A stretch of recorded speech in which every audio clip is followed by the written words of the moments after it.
कीरत कलित ललित सिया की।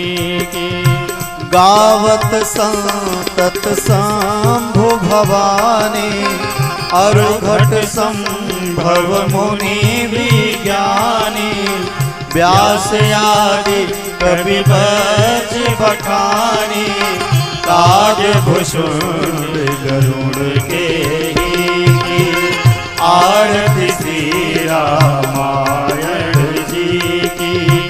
कीरत कलित ललित सिया की। कलिमल हरनि विषय रस फीकी, सुभग सिगार मोती जुबती की। दलन रोग भव मूरी अमी की, तात मात सब विधि तुलसी की। आरती श्री रामायण जी की। कीरत कलित ललित सिया की। कीरत कलित ललित सिया की। कीरत कलित ललित सिया की। आरती की जय हनुमान लला की, दुष्ट दलन रघुनाथ कला की। आरती की जय हनुमान लला की, दुष्ट दलन रघुनाथ कला की। जाके बल से गिरिवर कांपे, रोग दोष जाके निकट न झापे। अंजनी पुत्र महाबलदाई, संतन के प्रभु सदा सहाय। देवी राय गुनाथ पटाए, लंका जारी सिया सुधिलाए। लंका सुकोटि समुद्र सिखाई, जात पवन सुखवार लाई। लंका जारी असुर संहारे, सिया राम जी के काज संवारे। लक्ष्मण मूर्छित पड़े सकारे, आनि सजीवन प्राण उबारे। पटी पताल घोर जमकारे, अहिरावण की भुजा उतारे। बाएं भुजा असुर दल मारे, दहिने भुजा संत जन तारे। सुर नर मुनि आरती उतारे, जय जय जय हनुमान उचारे। कंचन थार कपूर लाछाई, आरती करत अंजना माई। जो हनुमान जी की आरती गावे, बस बैकुंठ परम पद पावे। लंका विध्वंस किए रघुराई, तुलसीदास स्वामी की रखी गाई। आरती की जय हनुमान लला की, दुष्ट दल में रघुनाथ कला की। दुष्ट दल में रघुनाथ कला की। दुष्ट दल में रघुनाथ कला की।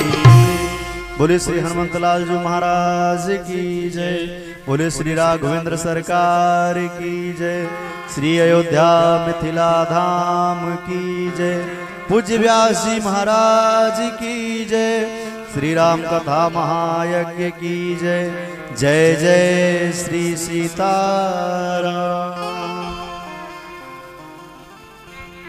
आइए सभी को तिलक लगावें, हमारे कलाकारों को।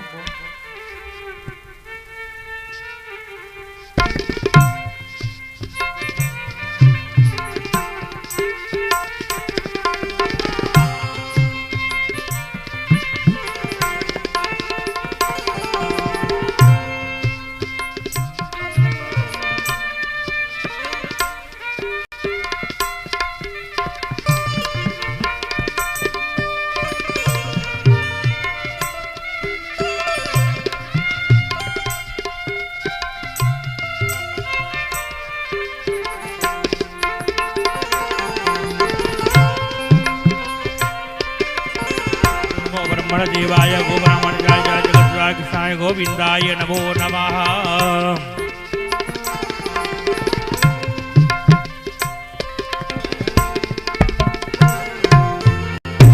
ब्रह्मण जीवाय गो ब्राह्मणिताय जगद्दाय कृष्णाय गोविंदाय नमो नमः।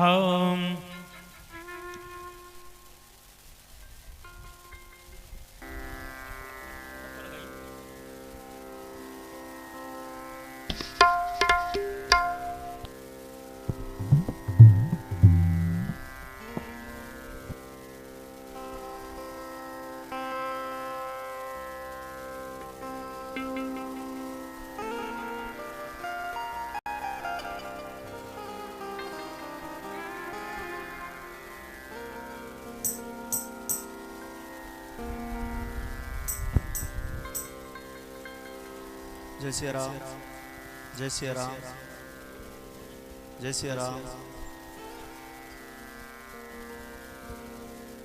जय श्री राम।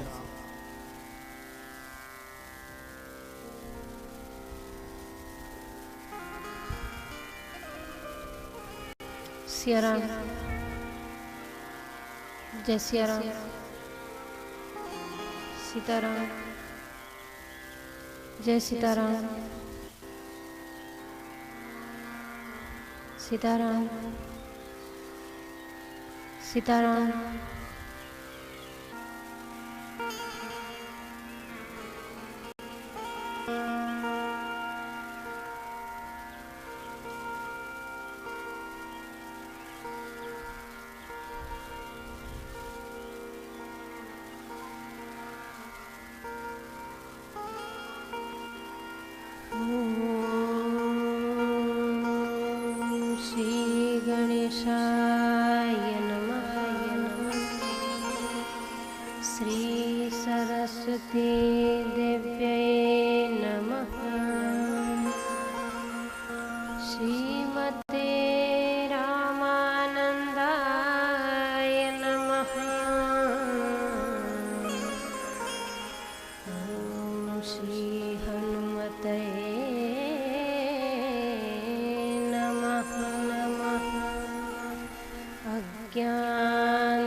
चक्षुरुन्मीलितं येन तस्मै श्री गुरुवे नमः।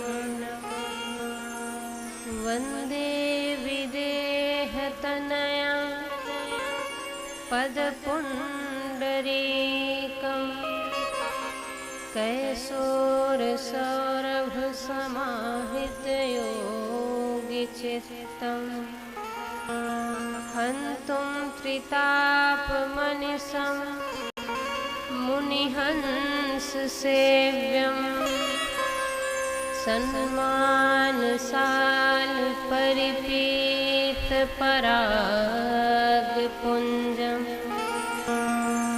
दुर्वादलद्युतितनुतरुणाब्जनेत्रम् हेमाम्बरम्बरविभूषणभूषिताङ्गम्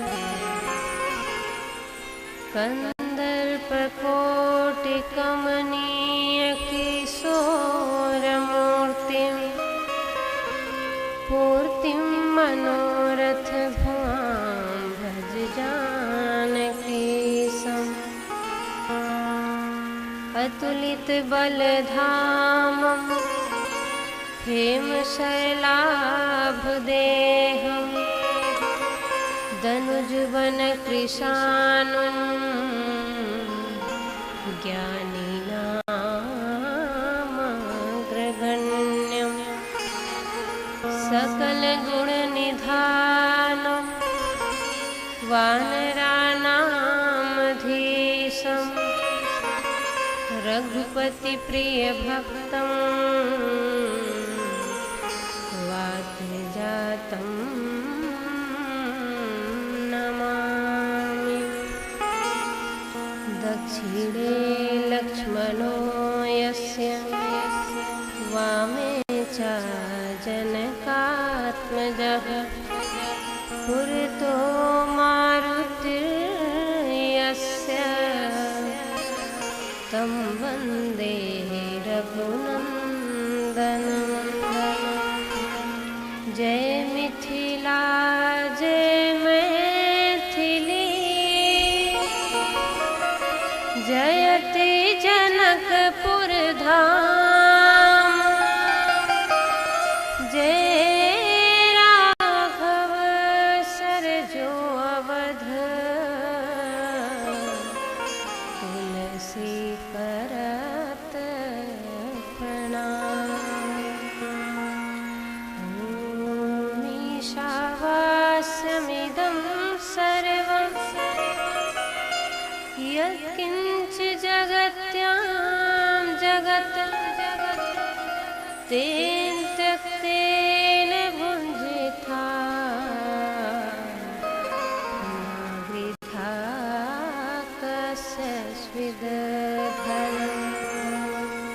मा गृधा कस्य स्विदधनं, मा गृधा कस्य स्विदधनं।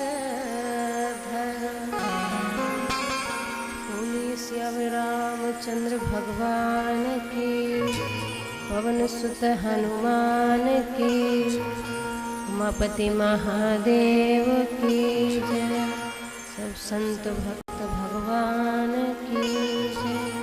श्री सद्गुरुदेव भगवान की जय। श्री अयोध्या मिथिला धाम की जय।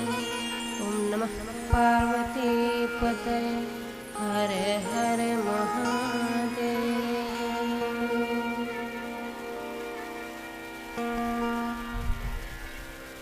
सीताराम सीताराम, सीताराम सीताराम, सीताराम सीताराम, सीताराम सीताराम, सीताराम सीताराम, सीताराम सीताराम, सीताराम सीताराम, सीताराम सीताराम, सीताराम सीताराम,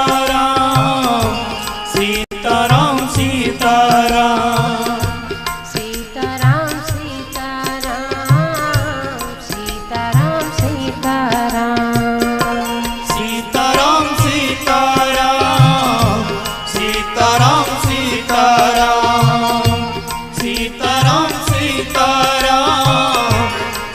सीताराम,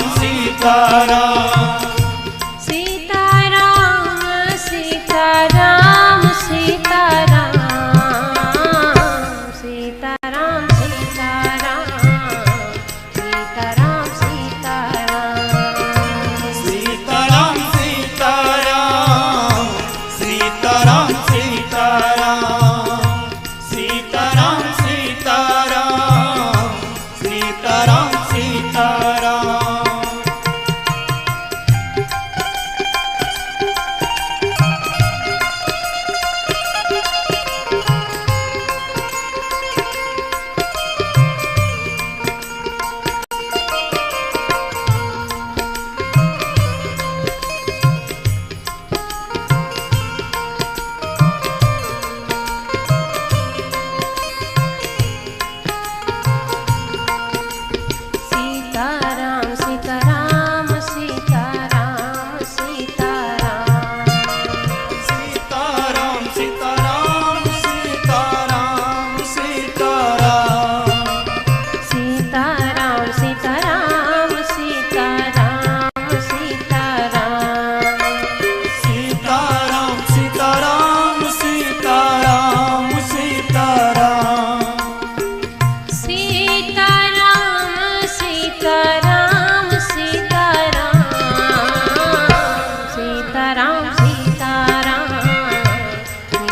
सीताराम, सीताराम सीताराम, सीताराम सीताराम, सीताराम सीताराम सीताराम।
सीताराम सीताराम सीताराम सीताराम सीताराम सीताराम सीताराम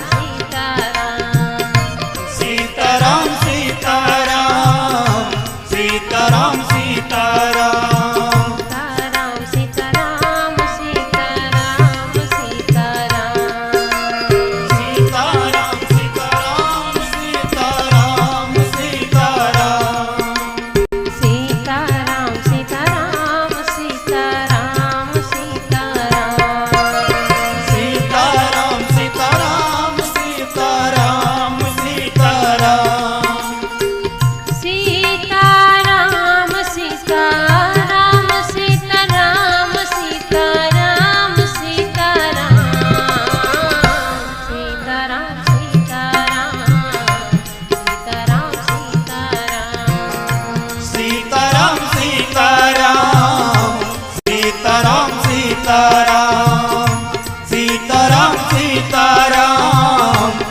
सीताराम सीताराम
सीताराम जी महाराज की जय जय सीताराम।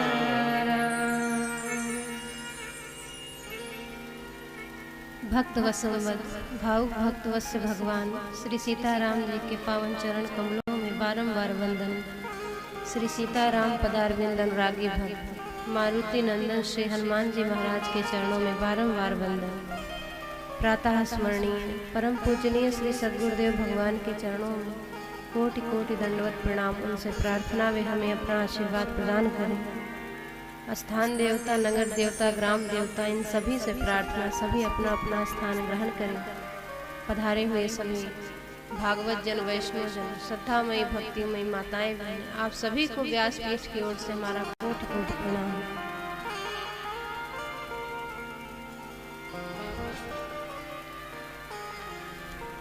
आइए सभी श्री अयोध्यापति राजाधिराज महाराज भगवान श्री सीताराम जी के पावन चरण कमलों का आश्रय लेते हुए श्री राम कथा महायज्ञ के तृतीय दिवस में प्रवेश करें।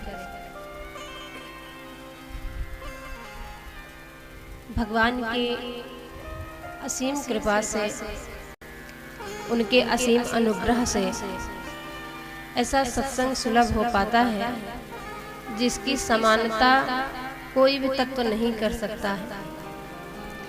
स्वर्ग के जितने भी सुख हैं और पृथ्वी के जितने सुख हैं, सारे सुखों को तराजू के एक पलड़े पर रख दिया जाए और सत्संग का जो सुख है, कथा सुनने का जो आनंद है, भगवत चर्चा में बैठने का जो आनंद है, उस आनंद को तराजू के दूसरे पलड़े में रखा जाए तो होगा क्या?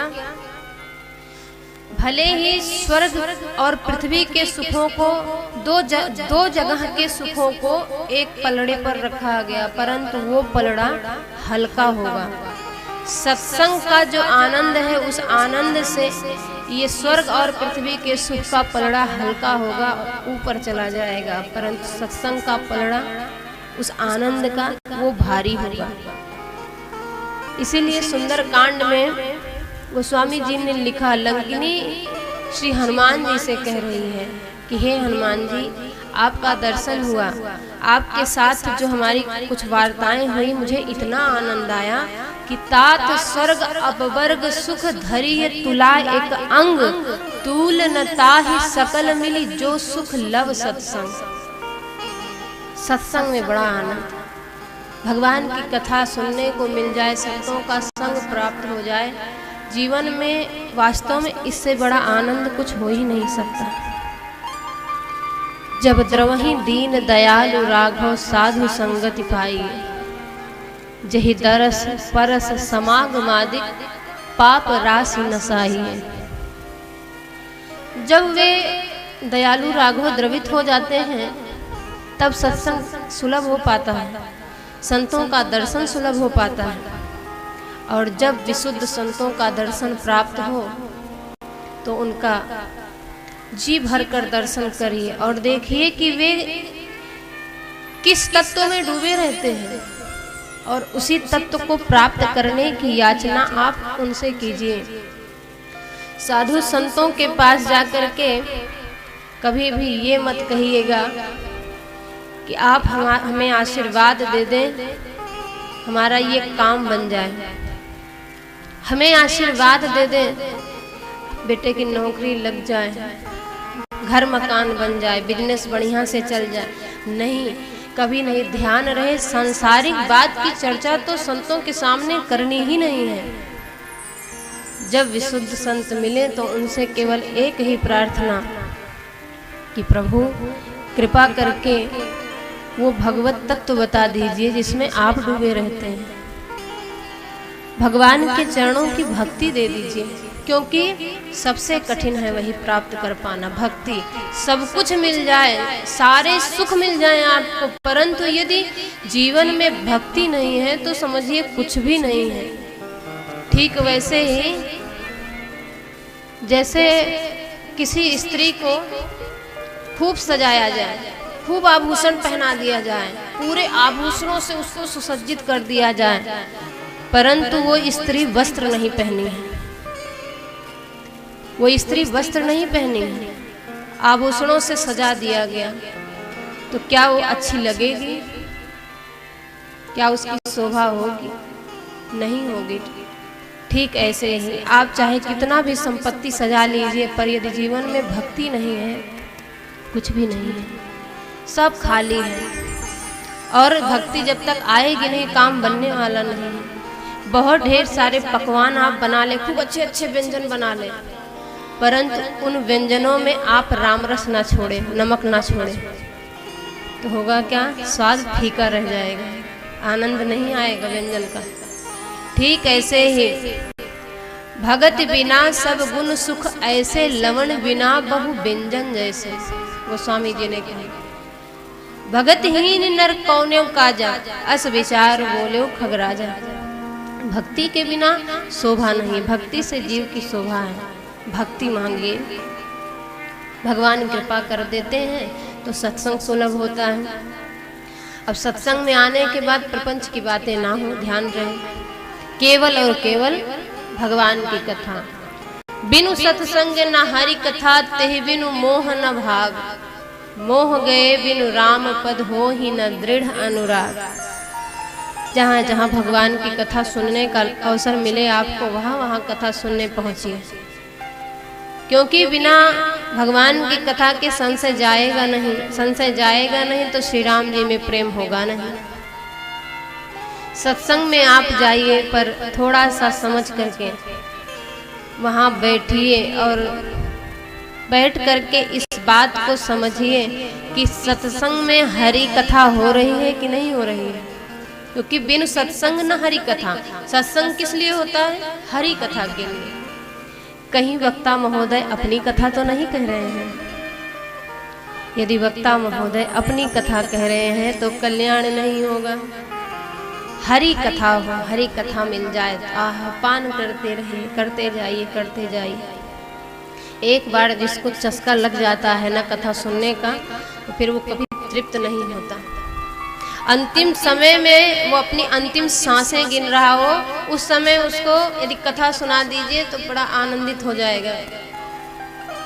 जिसको चस्का लगा उसको तो केवल और केवल कथा ही चाहिए, भगवान का नाम चाहिए, भगवान का कीर्तन चाहिए। पर जो सांसारिक विषय भोगों में जीवन भर डूबा रहा, वो क्या मांगेगा, वो क्या चाहेगा अंतिम समय में? मेरे बेटे का ध्यान रखना, मेरे नाती का ध्यान रखना, मेरा जो बिजनेस इतने दिन से बनाया उसका ध्यान रखना, यही सब समझा के जाएगा वो। क्योंकि उसकी चित्रवृत्ति पूरे जीवन भर उन्हीं भोग विषयों में घूमती रही है। एक भी क्षण बैठ करके वो ये चिंतन नहीं किया कि वास्तव में जीवन जीने का उद्देश्य क्या है, जीवन जीने का लक्ष्य क्या है, मंजिल क्या है, मंजिल मिलेगी कैसे। कभी इसकी ओर उसने ध्यान ही नहीं दिया, कभी नहीं ध्यान दिया। मंजिल क्या है? भगवत प्राप्ति, भगवान के प्रेम की प्राप्ति। सत्संग में बैठने के बाद प्रपंच नहीं, केवल और केवल भगवान की कथा को भाव से सुने। अब ये ना हो, अच्छा प्राय ऐसा देखा जाता है सत्संग में लोग आते हैं, अभी यहाँ पर तो हमने ऐसा नहीं देखा है, पर अन्यत्र स्थानों पर ऐसा देखने में आया, जैसे 1-1.5 घंटा बीता, इसके बाद जम्हाई पर जम्हाई आना शुरू हो गया। क्यों? निद्रा देवी अपना प्रभाव डाल रही है। निद्रा देवी है कौन? ये कुंभकर्ण की पत्नी है, कुंभकर्ण की पत्नी है। और जब से कुंभकर्ण का उद्धार श्री राम जी ने किया तो उनकी पत्नी ने कहा, आपने हमारे पति को मारा है ना, अब जहाँ जहाँ आपकी चर्चा होगी हम लोगों को आपकी चर्चा सुनने नहीं देंगे, सुला देंगे सबको। इसीलिए जहाँ कथा होती है वहाँ वो भी आ जाती हैं। पर ये उचित नहीं है, कथा में सोना बिल्कुल उचित नहीं है। कथा में जो सो जाता है अगला जन्म सर्प का होता है उसका। तो कौन कौन चाहता है सांप बनना? कोई नहीं चाहेगा। क्या अच्छा है सर्प बनना? अरे अगला जन्म हो ही ना, ऐसा प्रयास करना है। आना नहीं है इस दुनिया में, चले जाना है, फिर लौटना नहीं है। एक जगह कथा हो रही थी तो कथा शुरू नहीं हुई, क्योंकि जो मुखिया जी थे वो आए नहीं अभी। और मुखिया जी का बड़ा सम्मान है भाई गांव में, जब मुखिया जी आएंगे तभी कथा शुरू होगी, ऐसा आयोजक ने कहा कि जब मुखिया जी आ जाएंगे महाराज तब कथा शुरू कीजिएगा। अब मुखिया जी आए, कब आए? आधे घंटे बाद। वक्ता महोदय बैठकर प्रतीक्षा कर रहे हैं। नियम ऐसा है कि वक्ता के पहले श्रोता उपस्थित हो जाएं, ये नियम है। पर कोई बात नहीं, मान लीजिए थोड़ा किसी कार्य में बिजी हैं तो बाद में भी आवे, पर 10-5 मिनट, पर आधा घंटा 1 घंटा इतना विलंब तो नहीं होना चाहिए। अब आधे घंटे तक बेचारे वक्ता महोदय प्रतीक्षा करते रहे। फिर मुखिया जी आए और बैठे, सामने बैठा दिया गया, बैठ गए। कथा प्रारंभ हुई। ज़्यादा देर कथा नहीं हुई होगी, अभी लगभग आधे ही घंटे कथा चली होगी। इतने में मुखिया जी झपकी लेना शुरू की, सोने लगे। कभी इधर गिर रहे हैं, कभी इधर गिर रहे हैं। अच्छा, नींद का वेग भी बड़ा प्रचंड होता है। एक कहावत है, भूख न जाने बासी भात और नींद न जाने टूटी खाट। जिसको और पता हो अपना गुणा गणित लगा ले, वो हम नहीं कहेंगे। तो नींद तो कहीं भी आ जाए, नींद आ गई तो चाहे जो जगह हो, खटपट खटपट जनरेटर चल रहा है तो वहाँ भी सो लिया जाता है, उसके पास में भी। ये अपने राम जी का अनुभव है। क्योंकि अच्छा कथा नहीं हो रही है, कुछ आश्रम के कुछ काम है, ऐसे तो बहुत शांति चाहते हैं विश्राम के समय, पर जब नींद आए तो कौन शांति ढूंढता है। जनरेटर चल रहा है, काम हो रहा है, वहीं लुढ़क गए। बस फिर क्या था, सो तो नींद जगह नहीं देखती, पर संयम होना चाहिए। कहाँ सोना है कहाँ नहीं सोना है। सत्संग में कदापि नहीं सोना है, कभी नहीं। मुखिया जी सोने लगे, झपकी ले रहे हैं। अच्छा सामने बैठे हुए श्रोता यदि आलस दिखाएं, प्रमाद दिखाएं और चंचलता दिखे उनके स्वभाव में, तो वक्ता का दिमाग थोड़ा सा भ्रमित होने लगता है। इसलिए सामने बैठे श्रोता को सावधान रहना चाहिए। अब ये वक्ता महाराज परेशान होने लगे, क्योंकि सामने बैठे मुखिया जी प्रधान श्रोता हैं, झुकनी ले रहे हैं, बार बार इधर झुक रहे हैं उधर झुक रहे हैं। तो कथा विश्राम हुई तो मुखिया जी के पास में एक छोटा सा बच्चा बैठा था, उसको वक्ता महोदय ने बुलाया, व्यास जी ने बुलाया, बेटा यहाँ। अब बच्चा पास में आया तो व्यास जी ने कहा कि मैं तुम्हें टॉफी दूंगा। तो बच्चा भी बड़ा चालाक है, बच्चे ने कहा कि पहले बताओ काम क्या है। ऐसे तो टॉफी नहीं देंगे, बिस्कुट नहीं देंगे। तो व्यास जी ने कहा मैं तुझको 50 रुपए दूंगा, कल जब कथा शुरू हो और जैसे मुखिया जी सोने लगे ना तो तू इनको कोहनी मार के जगा देना। बच्चे ने कहा ठीक है, ऐसा ही करेंगे। अगले दिन ऐसे ही हुआ। मुखिया जी आए, जैसे कथा शुरू हुई, सोना शुरू किए। अब बच्चे को 50 रुपया उसी के लिए मिला है कि इनको जगाओ, सो जगाना शुरू किया, बार बार कोहनी मार दो। मुखिया जी बेचारे चौंक कर फिर बैठे, फिर हाथ जोड़े, फिर हिले, फिर वो जगाए, फिर सोए। यही क्रम चलता रहा। अब मुखिया जी परेशान होने लगे कि ये मुझे जगा क्यों दे रहा है बार बार। ओ बात समझ में आ गई। मुखिया जी तो मुखिया ऐसे थोड़े मुखिया जी बने हैं, दिमाग है तभी तो मुखिया जी ने अपनी बुद्धि लगाई। तीसरे दिन कथा शुरू हुई तो मुखिया जी सोना शुरू किए। अब व्यास जी बार बार बच्चे की ओर देखें, जगाता क्यों नहीं। वो बच्चा ऐसे सिर हिला करके सिर नीचे कर ले ना। व्यास जी फिर इशारा करे जगा। वो जगाए क्यों। कथा विश्राम हुई, बच्चे को पास में बुलाए, ए छोरा यहाँ ये बता कि तू जगाया क्यों नहीं। मैंने तुझको 50 रुपए दिया था इसीलिए कि तू मुखिया जी को जगाते रहना। बच्चे ने कहा कि महाराज क्षमा कीजिएगा, महंगाई का जमाना है, आपने मुझे 50 रुपया दिया कि मुखिया जी को सोने मत देना, और मुखिया जी ने 100 रुपया दिया कि मुझको जगाना मत। तो मुखिया जी ने 100 रुपया दिया तो उसकी भी तो लाज रखनी है।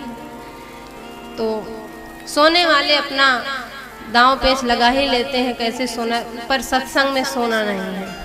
एक जगह सत्संग में लोग आए, श्री कबीरदास जी ने कहा एक अचंभा हमने देखा बंदर दूहे गाय। एक अचंभा हमने देखा बंदर दूहे गाय, दूध दूध तो सब पी लेवे, घियो बनारस जाए। तो एक श्रोता ने कहा महाराज बात समझ में नहीं आई।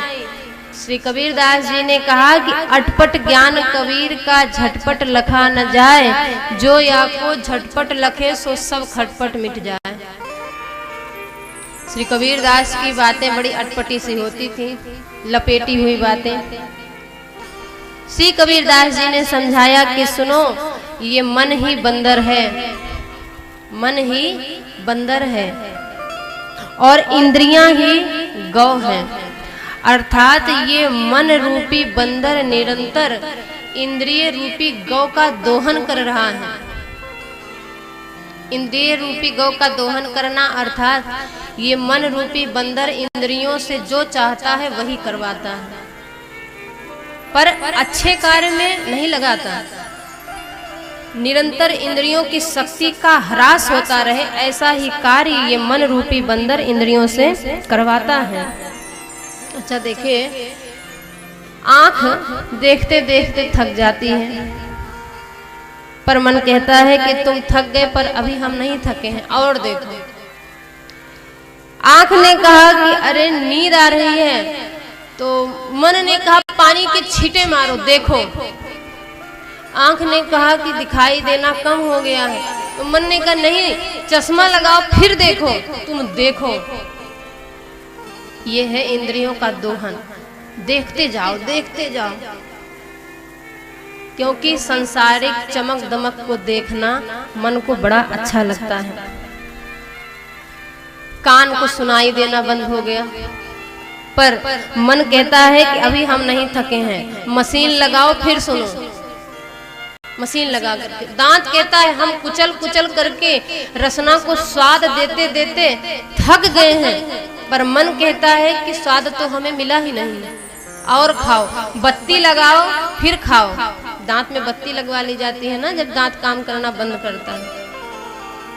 इस प्रकार से ये मन रूपी बंदर बार बार इंद्रियों से वही कराता है जो चाहता है। तो कबीरदास जी कहते हैं कि दूध दूध तो सब पी लेवे, घियो बना रह जाए। अर्थात यौवन की शक्ति को मन ने शोषण कर लिया, सोख लिया। अब बचा क्या? दूध का सब कुछ बन गया, सब कुछ बन गया, और अंत में क्या बना है उसका? घी। अब घी के बाद क्या उसका कुछ बन सकता है?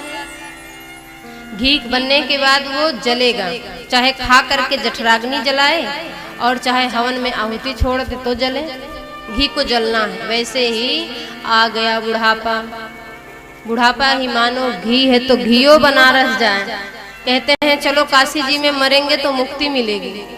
यही श्री कबीरदास जी ने कहा कि दूध दूध तो सब पी लेवे, घियो बनारस जाए। अर्थात मन के वशीभूत जो है, मन के कहने पर जो चल रहा है, वास्तव में उसकी इंद्रियां धीरे धीरे धीरे धीरे ऐसी शिथिल पड़ जाएंगी कि फिर उससे कभी भगवान की भक्ति नहीं हो पाएगी। क्योंकि सांसारिक आसक्तियों में इतना अधिक मन इसको लगा दिया, इन इंद्रियों को, चाहे वो आँख हो चाहे वो कान हो। प्रपंच की बातें सुनने में जितनी अच्छी लगती हैं, कथा सुनना उतना अच्छा लोगों को नहीं लगता है। ये आंखें उल्टी सीधी चीजें देखेंगी, मोबाइल में उल्टा पुल्टा सब देखेंगी, पर उसी मोबाइल में ये नहीं देखेंगी कि कोई संत महापुरुष क्या उपदेश दे रहे, उसको थोड़ा सुन लें, देख लें, दर्शन कर लें, जीवन धन्य हो जाए। ये हाथ अत्याचार करते हैं, हिंसा करते हैं, लोगों पर प्रहार करते हैं, इससे मांस को काटते हैं, ऐसी ऐसी हिंसा करते, परंतु कभी भी ये मन ये नहीं कहेगा कि अरे भैया ये सब मत करो, तुम भगवान के सामने हाथ जोड़ो, भगवान के सामने कीर्तन करो, यही जीवन की श्रेष्ठता है, जीवन की धन्यता है। नहीं, मन बार बार इंद्रियों पर हावी हो जाता है। समझदार तो वो है जो अपनी बुद्धि से काम लेता है, और ऐसे में मन बुद्धि का ऐसा युद्ध होता है। पहले है क्या? देखिए, सबसे पहले है बुद्धि, इसके बाद है मन, मन के बाद है इंद्रियां। परंतु कार्य कैसे होता है? सबसे पहले इंद्रियां कार्य करती हैं। इंद्रियों ने मन को जगाया कि मन तुम ऐसा करो, मुझको ऐसी प्रेरणा दो कि मैं कर सकूं। अब मन बुद्धि को समझाना शुरू किया। बुद्धि यदि मन की बात में आ गया तो जीवन बर्बाद, और यदि बुद्धि उसी समय मन को डांट दिया कि नहीं, तुम्हारे कहने में हम नहीं आएंगे, हमारी बुद्धि जो कह रही है हम वही करेंगे, तो जीव संभल गया है, संभल गया, वो सावधान हो गया है तो पार हो गया। जहां मन की बात में आए तो मन तो गिराएगा ही गिराएगा। जो घोड़े की सेवा करते हैं उनको कहते हैं सईस। जो घोड़े की सेवा में रहते हैं उसको कहते हैं सईस, और घोड़ा जिसकी सेवा में रहता है उसको कहते हैं रईस। क्या कहते हैं? रईस। जो घोड़े की सेवा करता है उसको सईस कहते हैं, और घोड़ा जिसकी सेवा करता है उसको रईस कहते हैं। तो हमें ये देखना है कि कहीं हम मन रूपी घोड़े की सेवा में तो नहीं है, कहीं हम मन रूपी घोड़े की सेवा में तो नहीं है, या मन रूपी घोड़ा हमारी सेवा में है। मन रूपी घोड़ा यदि हमारी सेवा में है तो हम रईस हैं।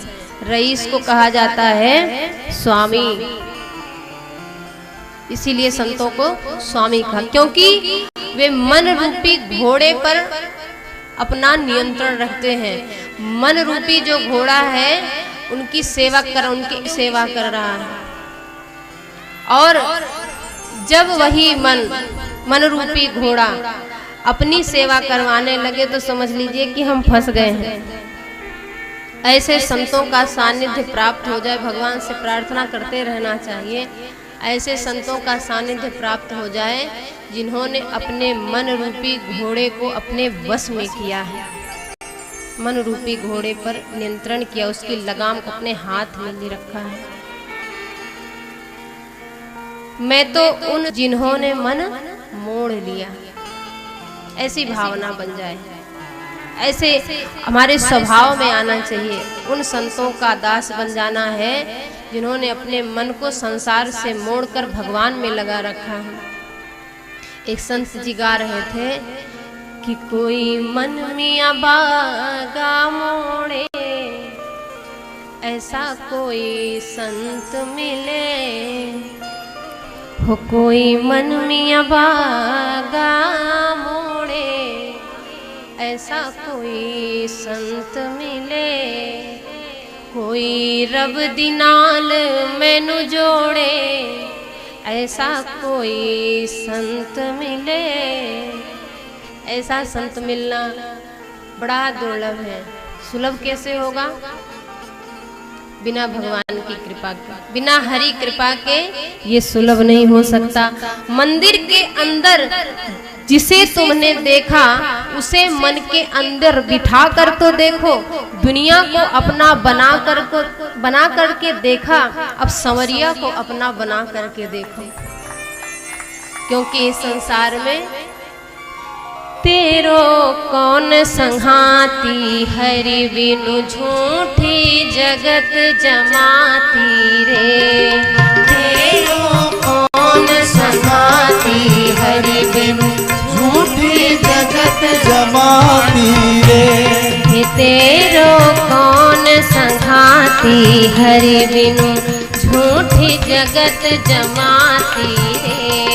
तेरो कौन संघाती, हरि बिनु झूठी जगत जमाती रे। झूठी जगत जमाती रे प्यारे, झूठी जगत जमाती रे, झूठी जगत जमाती रे प्यारे, झूठी जगत जमाती। तेरो कौन संघाती, हरि बिनु झूठी जगत जमाती रे। तेरो कौन संघाती, हरि बिनु झूठी जगत जमाती रे। तेरो कौन संघाती, हरि बिनु झूठी जगत जमाती रे।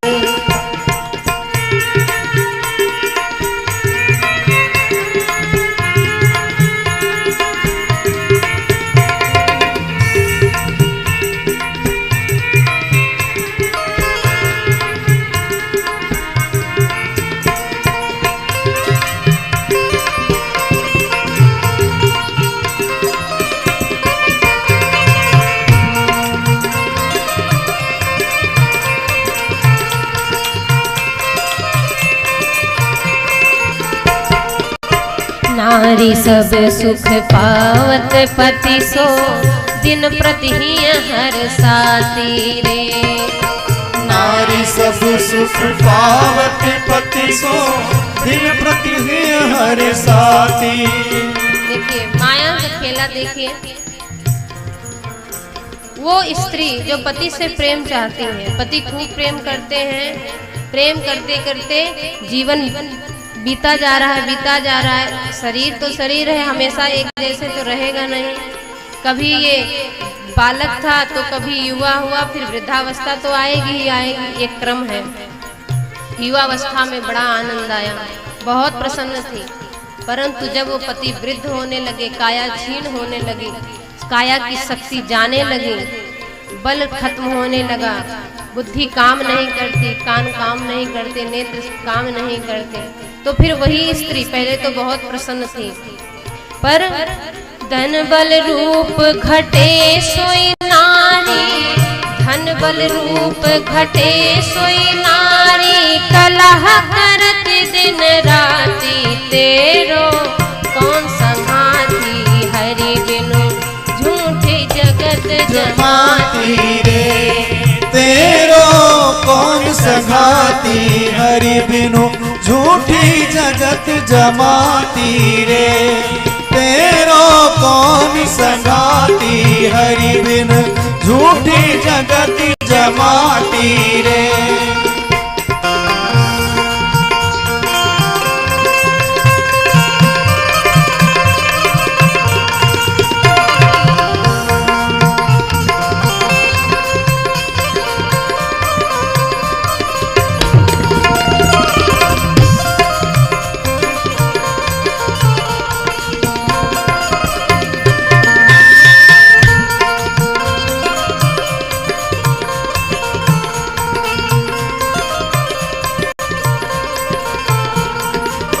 भले दिनन के साथी सब हैं, बंधु सखा सुख नाती रे। भले दिनन के साथी सब हैं, बंधु सखा सुख नाती। अपने दिन अपने अनुकूल हैं तो सब अपने हैं, पर दिन जैसे ही प्रतिकूल हुआ तो सब धीरे धीरे किनारे। बुरे दिनन को बात न पूछत, बुरे दिनन को बात न पूछत, बनत प्राण के घाती, तेरो कौन संघाती, हरि बिनु झूठी जगत जमाती रे। तेरो कौन संघाती, हरि बिनु झूठी जगत जमाती रे। तेरो कौन संघाती, हरि बिनु झूठी जगत जमाती रे।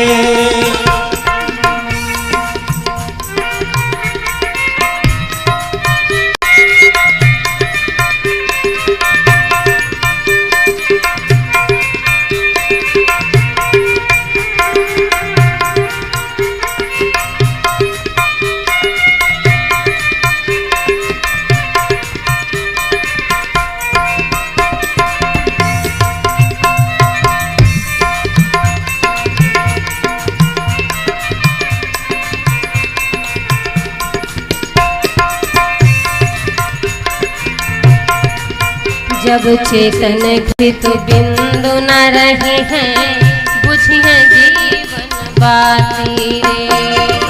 जब चेतन घृत बिंदु न रही है, बुझिए जीवन बाती। काल करत जब अपनो फेरा, काल करत जब अपनो फेरा, संपत्ति काम न आती, तेरो कौन संघाती, हरि बिनु झूठी जगत जमाती रे। तेरो कौन संघाती, हरि बिनु झूठी जगत जमाती रे।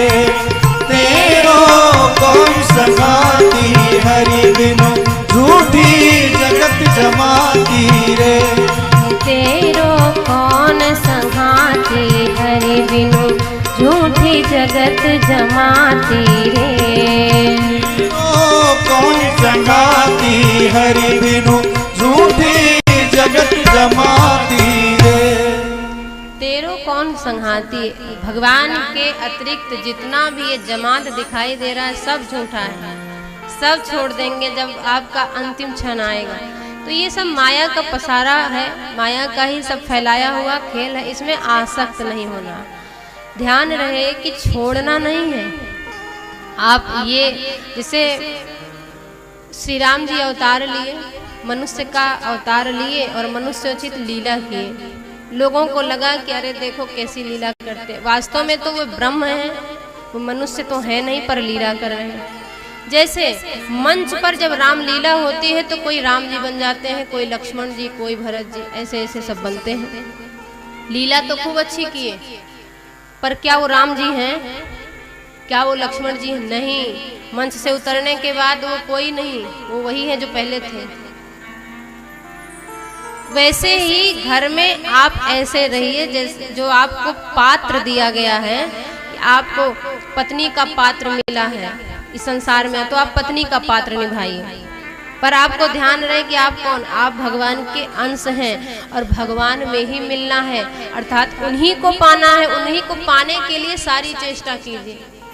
परिवार के जो सदस्य हैं उनके साथ आपका व्यवहार ये मान करके होना चाहिए कि जो भगवान का अंश मेरे अंदर है वही इनके अंदर है, क्योंकि जीवों की सेवा ही सर्वोत्तम सेवा है। आप उन्हीं को भगवान मान करके उनकी सेवा कीजिएगा तो आपको भगवत प्राप्ति सुलभ हो जाएगी। यदि ये सोचें कि उन सबको छोड़ दें और जाके कहीं एकांत में बैठ करके राम राम करें तो होने वाला नहीं है, क्योंकि यह है कलयुग। यहाँ पर तो दिखावा करना है संबंधों को निभाने का। ऊपर ऊपर से संबंध निभाइए संसार से और अंदर अंदर से संबंध निभाइए इनसे, क्योंकि यही शाश्वत संबंध है। जीव को तब तक विश्राम नहीं मिलता जब तक वो इनका होकर के नहीं जीता है। संसार के होकर के जी लीजिए, पर अंतिम में अंतहु तो ही तजेंगे पामर, तू न तजही अब ही ते मन पछतई हैं अवसर बीते। विनय पत्रिका में